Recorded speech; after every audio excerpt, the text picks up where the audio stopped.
Welcome to Retail OCD, your weekly conversation about the details in retail. We're breaking down cultural moments, policy shifts, and headlines to translate what they really mean for the business of retail. Today, we're going with a combination of hot topic and cultural moment because we're talking about the intersection of retail and Super Bowl 60. And that is something I think the two of you are extremely up on, football and retail. What can be better than that? I agree. I am a huge fan of football. I'm also a long-suffering fan. So long-suffering, being a New York Giants fan. Oh, you are suffering, yes. We're suffering. Although I have to say that the Patriots now can no longer just point to the Giants and losing the Super Bowl and say it's just the Giants' fault. Wow. Are you also a Mets fan for baseball? Then you really are suffering. Yeah, I'm really trying to 360 be as low as possible. You just need to be a Toronto Maple Leafs fan for hockey, and it's the trifecta. Well, you can be a Raiders fan and just kind of feel it. Yeah. Not only that, if you're a Giants fan and you're going to a game these days, you're no longer paying $5 for a ticket like I was when I was a young man. So, yeah, $5 a ticket. It's really working. That's the kicker. I was thinking about that as well. Yeah, $65 to park your car to buy a $22 beer. Yeah. Wow. Well, I was interested to see this year was not the largest revenue producing Super Bowl, even though it was Super Bowl 60, which I would have thought would be huge. It was the New Orleans game that was the bigger revenue generator. So I guess everybody wants to go to New Orleans more than they wanted to go to California. So that was interesting. Yeah. Although it still did earn $1 billion in revenue. So that's not so bad. Yeah. The size of the reach of a city like New Orleans with all the other things to do around it and see is a little different than where it was this year, but I really wonder what the context was between those two in terms of differing economic climate as well. Although for the first time, the Super Bowl has competition in revenue generation in the form of a Taylor Swift concert, because several of the Taylor Swift cities earned as much, if not a little more, than this year's Super Bowl. Yeah, that's extraordinary when you think about it, that each of her events generates Super Bowl revenue. So I thought it was interesting in leading up to the Super Bowl, the good and the bad in terms of retail leading up to the game. In some categories, it was just a feast or famine for. What did you find were the winning categories? Well, obviously, and the merchandise, of course. Beer, chips, peanuts, booze and bad for you food did really well. Meat, anything you could barbecue or roast, chicken wings, all of that did extraordinarily well. And anything healthy did not do well. Category that surprisingly didn't do well was pets. The pet category suffered. I know. Those poor pets neglected for Super Bowl. So. I wonder what the viewership was on the Puppy Bowl versus years before. That's an interesting question. I didn't check that stat. I mean, at what point does the consumer say, well, I'll get a jersey for my kid, myself, my wife, but I'll stop at the $110 jersey for my dog? Actually, I just looked it up, and this year it was a record 15 million, which was a 20% increase from last year and an 8-year high overall. So puppies did well this year, which is good. But nobody was buying extra stuff for their pets this year. While they were watching Super Bowl. I will admit, I found it really funny, or rather ironic. The Fanatics actually came out and said, "We made a mistake." So the prior year, Seattle and New England Patriots had literally a terrible season, losing seasons. They changed out their coaches, and ultimately they had bang-up seasons. And Fanatics just didn't order correctly or order in a complete way. Now, you can't technically fault them. What are the chances there's going to be the teams that were literally had massively losing records all of a sudden went to the Super Bowl? That's not a normal occurrence. You tend to predict. Right. So that was an odd one, but the reality was Fanatics came out and said, look, we don't have enough product. We simply do not have enough product to support you. And so ironically, as you're looking at this, I think this is an interesting take. It's not just about, it's not just small brands, not just small companies. It's the big boys. Fanatics is pretty much the behemoth in the licensed apparel business and the licensed gear business. And so you're like, okay, if they can accurately predict it, how does pretty much everybody else do it? So, in some cases, it's a good problem to have. The fact is that Fanatics didn't overestimate and wind up with a bunch of merchandise that they couldn't sell, right? Or they had to put on off price or discount or liquidate. The other side of that coin, yeah. Right? You can say, look, they did the right thing there, but they also obviously couldn't meet the insatiable customer demand. Yeah, it says they had a 400% increase in demand over last year. Yeah. Well, it makes me think about the ability to pivot and the lead time for these things, the supply chain, and how close is your supply chain to the point of purchase, and how fast can you get it there? It makes me think of the guys outside the stadiums. The game's won, you just won the pennant. All of a sudden, there's the stock of pennant shirts outside, and they're probably able to restock them the following morning for the continuing interest and growth in the fandom for it. So, well, and it wasn't just supply. Fans were also complaining about product quality too, because I guess they tried to rush and get some product in, and the stitching was bad and quality was bad. Do you think that Fanatics did a good job of making up for it in their apology and in what they were offering fans as compensation? I don't know if they made it up, right? To be perfectly fair, I think the biggest hurdle for them is they were the only one, right? Like they've cornered the market. Yes, they have. And they own the major players. They own Mitchell and Ness. They own, Fat Gear. Is it Fat Gear? And so they own a lot of these different companies. So the reality is you don't have another choice to go to. So you could go to the black market. Obviously, I'm not endorsing that. That's certainly not something I would encourage. But at the end of the day, there's only so many places you can go to get this merchandise. And when it comes to jerseys, pretty much Fanatics, right? Like they are the ones. They run NFL Shop, they run MLB Shop, they run those stores. So what are your options? So even if you're angry at Fanatics, the problem is if you want to go buy it, you still have to go to Fanatics, or you go to the secondhand market or the secondary market. Yeah. That you usually are fighting over one or two. You're not fighting. Yeah, and the prices. Prices are prices. So it's almost like, well, Fanatics did apologize, and you have to give them credit for that. The problem is you still don't have a choice. First, you have literally one option, or two if you look at it. The one option is either you're stuck, you have to buy it and buy it whenever you can get it, or you don't buy it at all. Not like you can go somewhere else. It's not like there's another player in the space. There's not a player, but there is the black market, as you said, of unofficial license. Once again, I'm not endorsing that. No, we don't endorse it. It's just the reality of the marketplace, caused in part by their oligopoly, or whatever you want to call it, of the category. Do you think the NFL should do something about that? I think the NFL's just like everybody else. I think NFL is looking at it from a standpoint of we have only, we're getting good terms from Fanatics. They are responsive to us. They obviously are running all these different sites for us. We're, it's one less thing for us to worry about, and it's a licensing arrangement. We're cashing our checks. While they're concerned, obviously, in meeting the insatiable demand of the customer, the reality is it's in their best interest to keep with Fanatics. I think maybe they need to add on additional licensees to be able to accommodate the demand in case one primary source is taxed like Fanatics was or is. But I still think from an NFL standpoint, or from Major League Baseball or any of the professional leagues, Fanatics is giving them the best terms, and they're necessarily required to go after the best terms. Fanatics has it. So unless they're trying to bring in an upstart, they may simply just be like, this is what it is too. Yeah, I don't think it's a matter of bringing in an upstart to supplant what they're doing. It's the 80-20 rule. Why would they sort of mess with 80% of their revenue coming in when they can play around with the 20% and be more creative and have some of the more upscale limited edition creative co-branding licenses that are out there for apparel and accessories? And it may be niche, but it also tells a more interesting story for them out in the marketplace and creates a fashion influencer market outside of the average Joe buying an emblazoned piece of merchandise.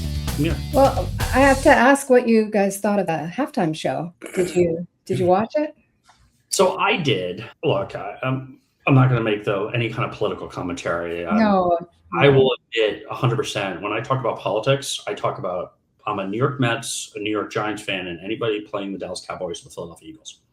That's my politics, and I've stuck to it. I get made fun of all the time for it. Even my kids make fun of me for it, and that's just what it is. And so I've learned, though, you want to stay away from that. Whether Bad Bunny was a good choice or bad choice from political spectrum, I'm not paid enough to deal with that.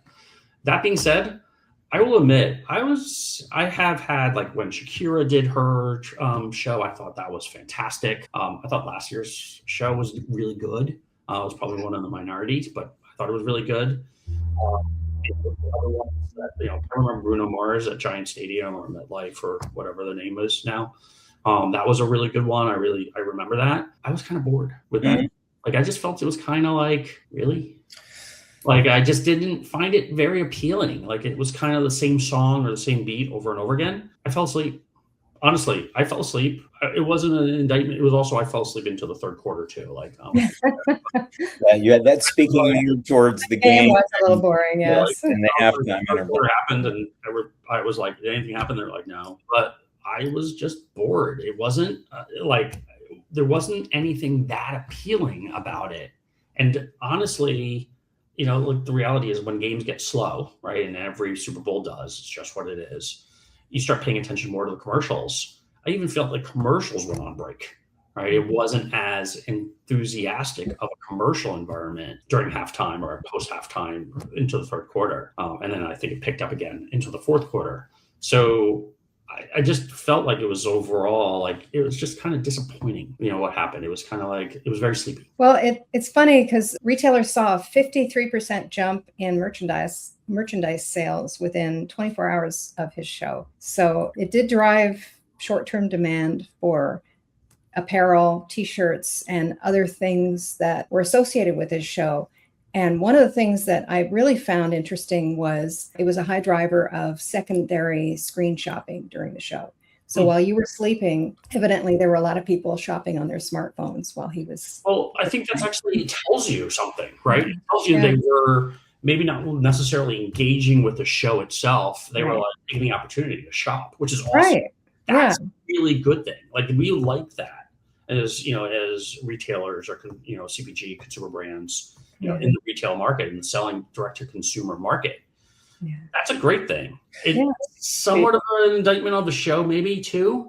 But at the end of the day, you know what? Awesome, right? Like, well, take that every day of the week.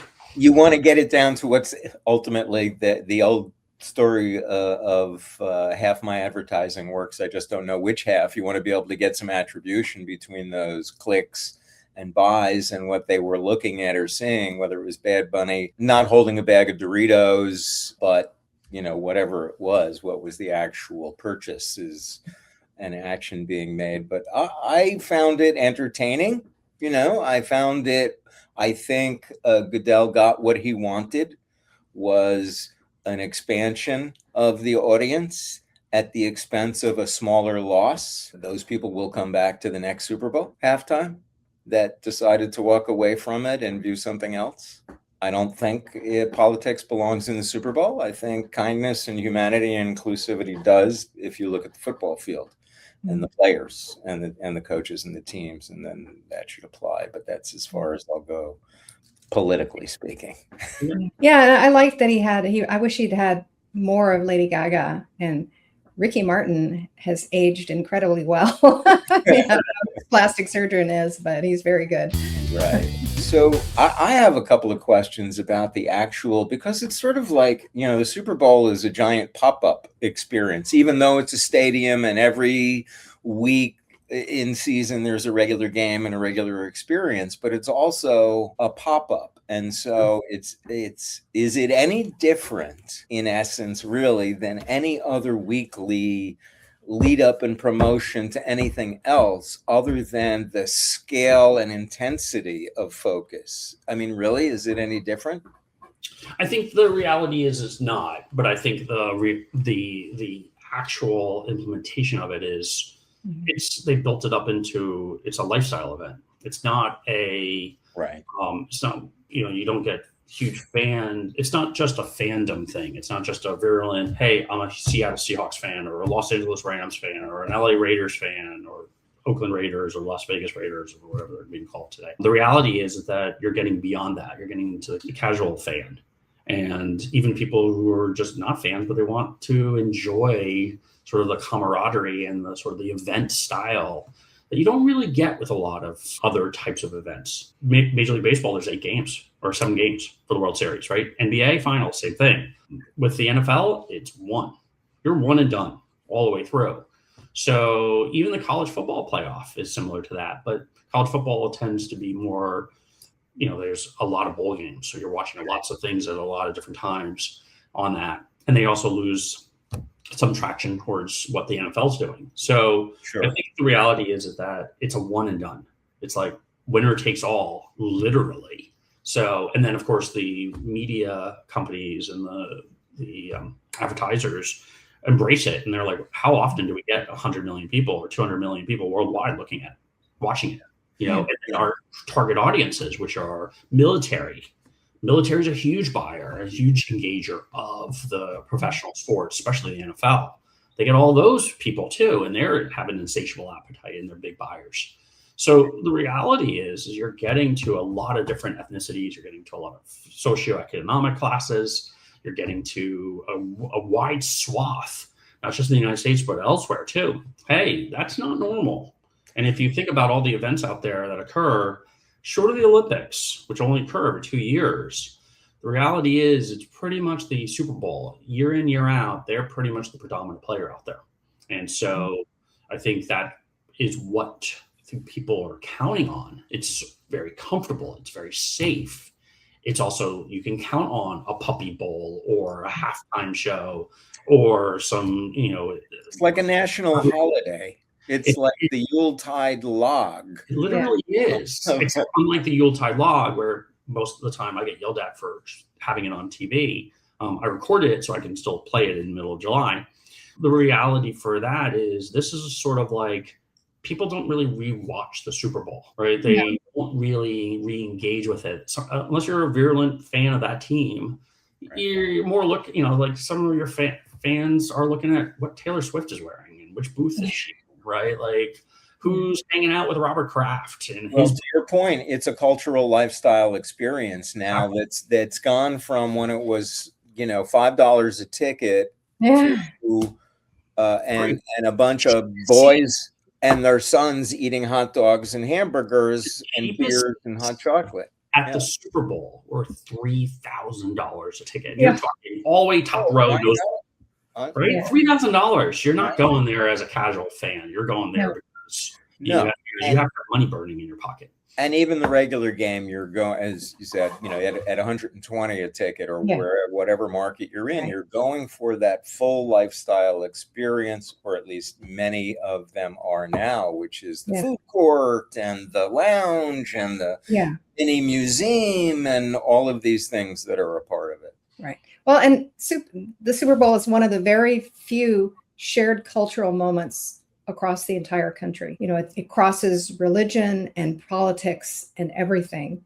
And it is one shared cultural moment for everyone that everyone can relate to, everyone can watch, everyone can talk about safely, relatively. Well, unless you're in Philadelphia no. But it is, to Josh's point, it's a moment in time. You don't go back and rewatch it. It is one moment when the entire country pauses, sort of, kind of. The Olympics is every 4 years. That's a little different. So. Two. You got winter and then you got summer. True. 2 years. Right. But the reality is that it was interesting. Comcast had a really good commercial, and even my wife just passed a comment. She was like, "Oh my gosh, this is exactly what we like to do." Where they were showing people in different hats. There was a Los Angeles Rams fan, and then there was a Las Vegas Raiders fan. Then there was a New York Giants fan, and then there was a Philadelphia Eagles fan. And there were two parents with their kids on their shoulders watching the game. And one was LA Lakers, and another one was Boston Celtics. Then all of a sudden, the Olympics come on. You see people just kind of inching over. You see people on the subway sharing their phone, watching the Olympics. And it was sort of absolutely the way it should be, which is we're all diametrically opposed based on what fandom we have. But when the Olympics come in, we're all USA, right? You're all Italian, you're all, team France or whatever nationality you're kind of focused on.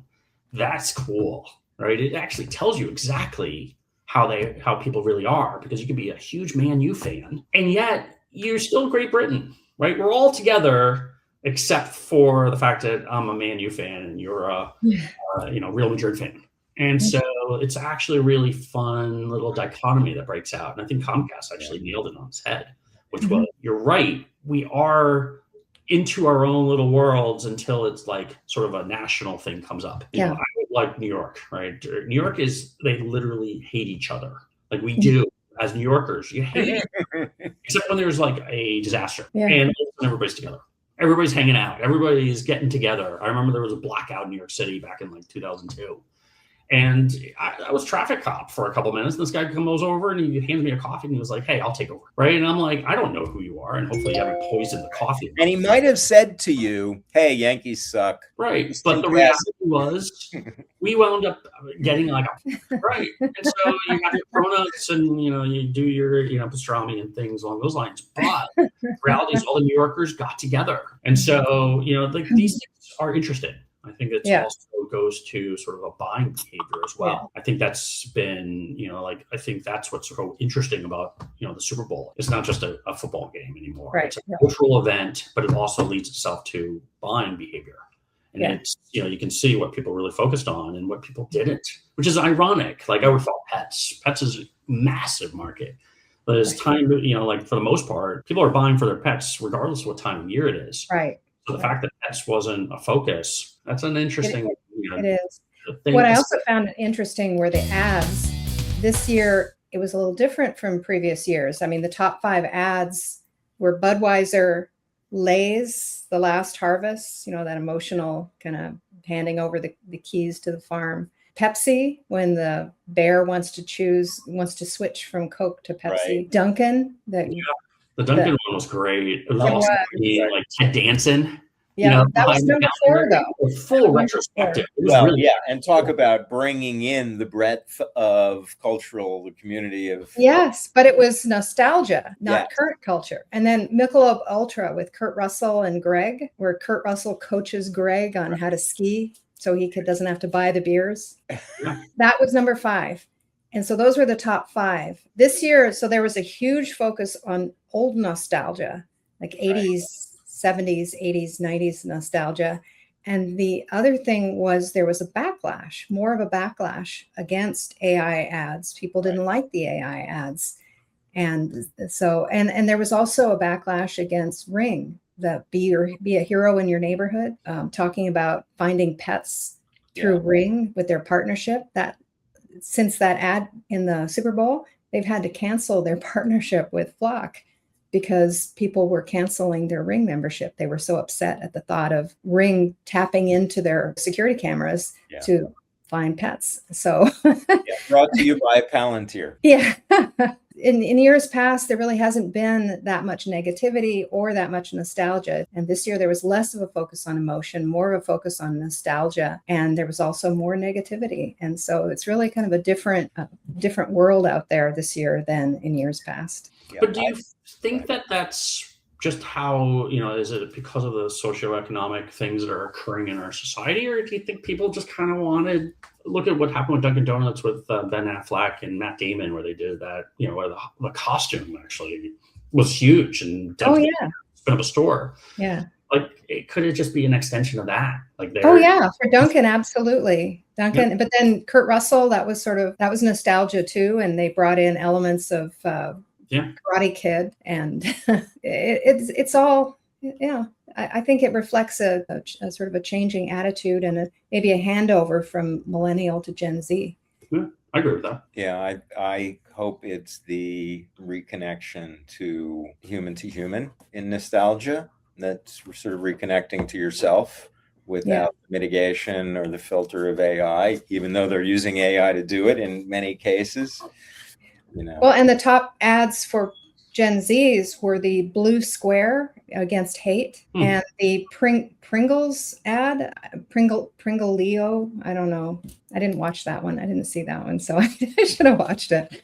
But those were the two top ads for Gen Z, which were different from kind of the overarching top ads. So, so there is starting to be a divergence now between millennial and Gen X and Gen Z thinking. So I think Gen Zs are starting to take their place in the retail and consumer landscape in a more upfront way. Yeah. What do they want when they go to the Super Bowl? Well, I guess what do they want in terms of, their setup for the Super Bowl? Right? Like, and that's where I think it's interesting. You have millennials who now own houses, right? You have Gen Z who's starting to get into that kind of world to a degree. They're really in college and things like that, but they're starting to think about it. They're seeing their parents, right? The Gen X who are starting to think about retirement, right? I'm Gen Xer, and I'm like, wait a minute, like you're in your older side. Your kids are either in high school, in middle school, or certainly in school. Yeah. You're not thinking about, you have a house, maybe you have two houses, maybe you're in the maturity of your career. Starting to think about, okay, my parents, they're much older, they're retired. Now do I start thinking about retirement for myself? Whereas Gen Y is starting to have that conversation too. So I think people are, it's almost like we're on Super Bowl 60. That you're like, wait a minute, I remember Super Bowl 25, and now you're at Super Bowl 60. Where is it gone? And so, I think you're also thinking about stages of your life. Yeah. And so, again, I'm still surprised about pets because the fact is most people have established pets, not like, it's like not puppies or kittens. Yeah. You're talking like, 8-year-old, 10-year-old, 12-year-old pets. So you're like, okay, like you're in your place. You look at Super Bowl 60, you're like, okay, wait a minute, hold on. And now you're like, okay, now I got to start thinking about what my future state looks like. We're in this, and it's interesting. I also think that's part of it too. Like I grew up with Ted Danson and George. Yeah, me too. Jerry Seinfeld. I recognized every single one of them. All of them. And I was like, wow. And my kids were like, who the hell are these people? Yeah. Why are they so old? And I'm like, we used to watch these guys. These guys were a big deal. How many people know what on a break means? Yes. Or if you come back here in 50 years, I'll be upset. How many people know what those lines mean? Right. Or what I have to laugh about is like the one Harry met Sally scene. And people go to Katz's now, and I was like, you go to Katz's and people are like, oh, we come here for the pastrami. And I'm like, yeah, of course. The huge sandwiches are a side. Come to have what she's having. Things like that. And I was like, no, I'll have what she had. And then my daughter looks at me and she goes, Dad, don't be weird. And I'm like, you don't realize that's a huge deal when Harry met Sally. And they're like, who's Harry and why did he Why does he want to meet Sally? So think about that was a great way. It's a fantastic for Katz's, but it's a time and place. And you think about all the consumer behavior as part of that time and place. Well, I think I said on a previous podcast, I'm relaunching Franklin Mint collectibles. Right, we have signed autographs of people, and people, younger generation doesn't remember. They know who Muhammad Ali is to a degree. Ooh, there you go. There's one of your products. Right, I have to get one of my like, autographs out. Hang on. And yet, I remember who Muhammad Ali. I remember watching him running in the Atlanta games in '96, running in, lighting the cauldron, and yet people are like, Muhammad Ali, wasn't he? Like somebody good, wasn't he a celebrity? And you're like, no, he was pretty much the boxer. Put it on the map. Wasn't that the guy whose daughter was on Dancing with Stars? Right. Well, she is a boxer. His daughter, or maybe Tatiana Ali, is a boxer too. I think she was on Dancing with Stars. Yes, she was. Yeah, but that's the point. Like Emmitt Smith. More people know Emmitt Smith because he was on Dancing with Stars than when he was actually running as a running back for the Dallas Cowboys. Right. Or the guys who were in West Side Story that wound up being on Twin Peaks, to take it back even further. But yeah, it makes me think about when you talk about how different each of these different lettered generations are different because of their different experience that they came from and the technology now. But I'm always interested in also thinking about, okay, I'm XYZ years old now. Notice I put that in 3 digits. What will someone who's 20 years younger and of a different generation alphabet, how will their thinking be different than my current set of thinking when they are my age because of what's going on? They will not be the same boomer generation when they become boomer age. Right. It's just so interesting, the dynamic of the evolution of that. But first, let me show you my post 1963 Super Bowl program after 69. After the New York Jets beat the Baltimore Colts, they had a fundraising basketball game against the Playboy Bunnies. Oh my gosh, who won? Does it matter? I think we all won back then. Well, this has been great. I really appreciate both of you, and certainly have thank you so much for the time. This is let's do this again. Yeah, well, it's great to hear your perspective, Deanne. Absolutely. Thank you. Yeah, we'll talk to you guys next week. Sounds See good. you later. Yeah. Bye.